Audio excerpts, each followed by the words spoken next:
సికింద్రాబాద్ మట్ఫోర్ట్ ప్రభుత్వ ఉన్నత పాఠశాలను కంటోన్మెంట్ ఎమ్మెల్యే గణేష్ ఆకస్మికంగా తనిఖీ చేశారు. విద్యార్థులకు మధ్యాహ్న భోజన పథకానికి సంబంధించి అమలవుతున్న తీరును అధ్యాపకులను అడిగి తెలుసుకున్నారు. విద్యార్థులకు మధ్యాహ్న భోజనం విషయంలో ఎలాంటి ఫిర్యాదులు వచ్చినా నాణ్యమైన ఆహారం అందించకపోయినా చర్యలు తప్పవని హెచ్చరించారు. కంటోన్మెంట్ వ్యాప్తంగా ఉన్న అన్ని ప్రభుత్వ పాఠశాలల్లో విద్యార్థులకు నాణ్యమైన ఆహారం అందాలంటే ఉపాధ్యాయులు సైతం విద్యార్థులతో కలిసి భోజనం చేయాల్సిన ఆవశ్యకత ఉంటుందని అన్నారు. ఈ సందర్భంగా విద్యార్థులతో అధ్యాపకులతో కలిసి ఎమ్మెల్యే గణేష్ మధ్యాహ్న భోజనం చేశారు. ఆహారం సరిగ్గా అందించకపోయినా విద్యార్థులకు ఆహారం విషయంలో సమస్యలు ఉంటే తనకు ఫోన్ చేయాలని కోరారు. మాట్లాడతాను. మొత్తం కంటోన్మెంట్ ఉన్న రాష్ట్రంలో ఉన్న స్కూల్స్ అన్నిటికీ బయోమెట్రిక్ అటెండెన్స్ సిస్టమ్ని బయోమెట్రిక్ చేస్తే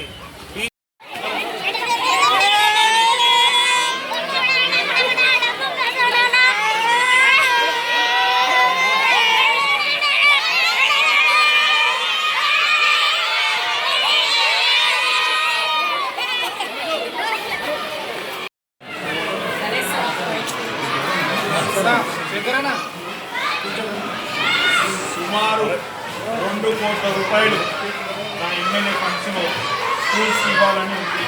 దీనికి మన రిక్వైర్మెంట్ మీ స్కూల్ కంటోన్మెంట్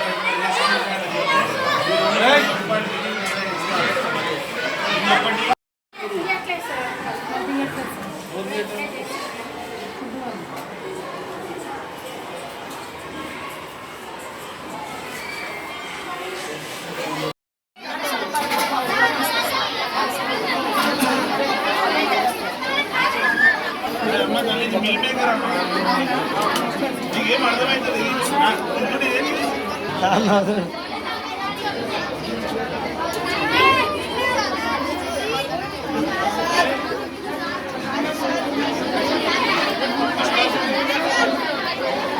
వద్దు మంచిగా ఉంటుంది సార్.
ऑफिस नंबर लिखिస్తున్నా. स्कूल में क्या भी हो तो फोन करो. मैं बाल में फोन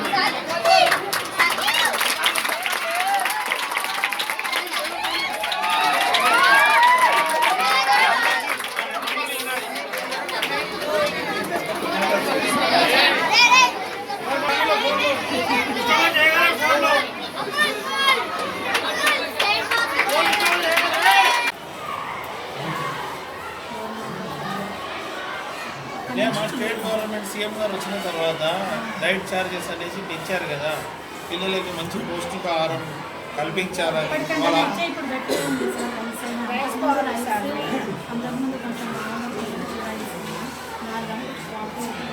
క్వాలిటీ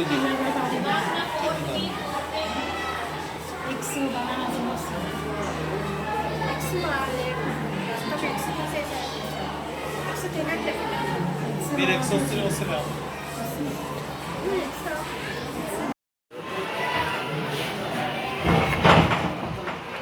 రాష్ట్రంలో ఉన్న అన్ని గవర్నమెంట్ స్కూల్స్, రెసిడెన్షియల్ స్కూల్స్, ఇంకా ఏదైనా ఇప్పుడు గురుకులాలు ఉన్నాయి కదా, అన్ని స్కూల్స్లలో కంపల్సరీ ఇక్కడ ఎంతమంది అయితే స్టాఫ్ ఉంటారో అందరూ ఇక్కడ మధ్యాహ్నం భోజనం చేసినప్పుడే నాణ్యత గల ఫుడ్ అందుతుంది.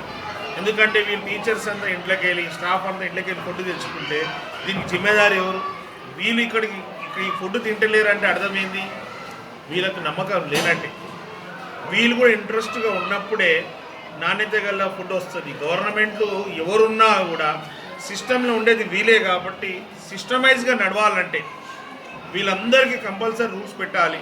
మధ్యాహ్నం భోజనం వీళ్ళందరూ మీరు పిల్లలతో భోజనం చేసినప్పుడే పిల్లలకు కూడా ధైర్యం వస్తుంది. మా టీచర్లు కూడా మాతోటే భోజనం చేస్తారు, వాళ్ళ పేరెంట్స్ కూడా ధైర్యం వస్తుంది. గవర్నమెంట్ పూర్తి స్థాయిలో వీళ్ళందరూ కలిసి భోజనం చేస్తున్నారంటే నాణ్యత గల ఫుడ్, పౌష్టిక ఆహారంతో కూడిన ఫుడ్ అని నమ్మే పరిస్థితి ఉంటుంది. అందరికీ మేలు జరుగుతుంది. ఎవరైతే సప్లయర్ ఉన్నారో, ఎవరైతే తయారు చేస్తున్నారో వారు కూడా భయం ఉంటుంది. మీరు కూడా పర్యవేక్షిస్తే కాబట్టి ఖచ్చితంగా సిస్టమ్ మంచిగా పనిచేసే అవకాశాలు ఉంటుంది. ఇక్కడ ఇది ఎడ్యుకేషన్, ఇది ఒక భోజనమే కాకుండా ప్రభుత్వాలు నడిచేది ప్రజల ధనంతో, ప్రజలు కట్టే ట్యాక్సులతోటి. ఏ ప్రభుత్వం ఉన్నా కూడా ప్రతి ప్రభుత్వము మేలు చేయాలని ముందుకు వచ్చినా కూడా ఈ స్టాఫ్ సపోర్ట్ చేయకుంటే, స్టాఫ్ ఇంట్రెస్ట్ చూపించకుంటే ఎన్ని డబ్బులు పెట్టినా కూడా వృధానే అవుతుంది. కాబట్టి నేనేం రిక్వెస్ట్ చేస్తున్నా అంటే రానున్న రోజుల్లో ప్రతి గవర్నమెంట్ స్కూల్లో పనిచేస్తున్న టీచర్లు కూడా వాళ్ళ పిల్లలని ఈ గవర్నమెంట్ స్కూళ్ళలో చదివించినప్పుడే చాలామందికి నమ్మకం కలుగుతుంది, నాణ్యత గల చదువు అందుతుంది. కాబట్టి ఆ స్థాయిలో ఈ టీచర్లు కూడా వాళ్ళ పిల్లలని ఇక్కడ చదివించే విధంగా స్కూళ్ళు డెవలప్మెంట్ కావాలి. వాళ్ళకి కావాల్సిన రిక్వైర్మెంట్ కూడా మనకు తెలియపరిస్తే గవర్నమెంట్ పరంగా కొంచెం నిధులు తీసుకొచ్చి కావాల్సిన రిక్వైర్మెంట్ పూర్తి చేస్తాము. అంతేకాకుండా వీలైతే సొంత నిధులతో కూడా కొన్ని కేటాయించి వీళ్ళకి కావాల్సిన వసతులు ఏర్పాటు చేసి బ్రహ్మాండమైన విద్యతో పాటు కావాల్సిన స్పోర్ట్స్ యాక్టివిటీకి భోజనం గురించి కూడా సహాయ సహకారాలు అందిస్తానని కూడా మాట ఇస్తున్నాను.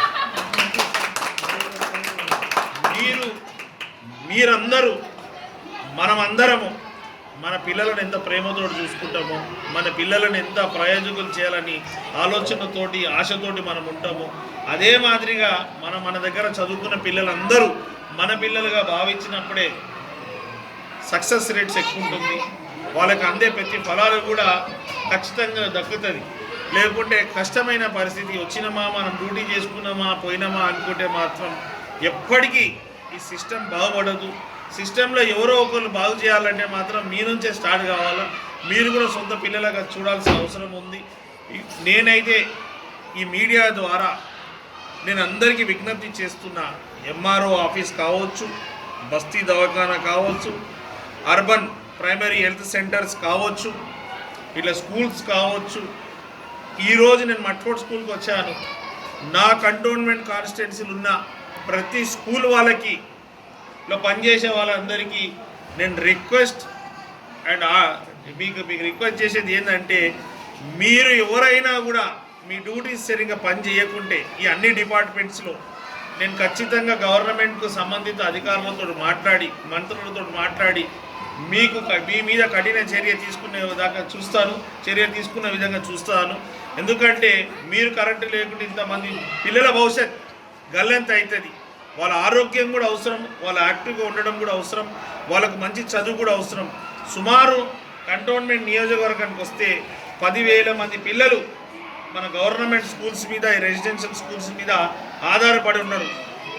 వీళ్ళు రేపటి భవిష్యత్తు వీళ్ళతో మీదనే డిపెండ్ అయింది. వీళ్ళు సక్సెస్ అయితేనే మన తెలంగాణ రాష్ట్రం సక్సెస్ అవుతుంది. కావున నేను మీతోటి రిక్వెస్ట్ చేస్తున్నా. నేను ఎప్పుడు వచ్చినా నేను సడన్గా ఏ స్కూల్లో అయినా కూడా, ఏ సెంటర్లో అయినా కూడా నేను విజిట్ చేస్తా. ఈరోజు తర్వాత నేను విజిట్ చేసినప్పుడు అక్కడ ఏ ఒక్క స్టాఫ్ కూడా సరిగ్గా లేని పరిస్థితుల్లో కంపల్సరీ నేను కూడా ఒక జీవో తీసుకురాబోతున్నా. ఇమీడియట్గా సస్పెండ్ చేసే విధంగా, కఠిన చర్యలు తీసుకునే విధంగా నేను కూడా శాయశక్తుల ప్రయత్నించి సిస్టమ్ని సిస్టమైజ్ చేయడానికి మాకందరికీ ప్రజలు ఓటేసినప్పుడు ప్రజలు మేలు జరగాలంటే మనం అందరం మంచి పని చేయాల్సిన అవసరం ఉంది. స్కూల్స్ నుంచి కావచ్చు,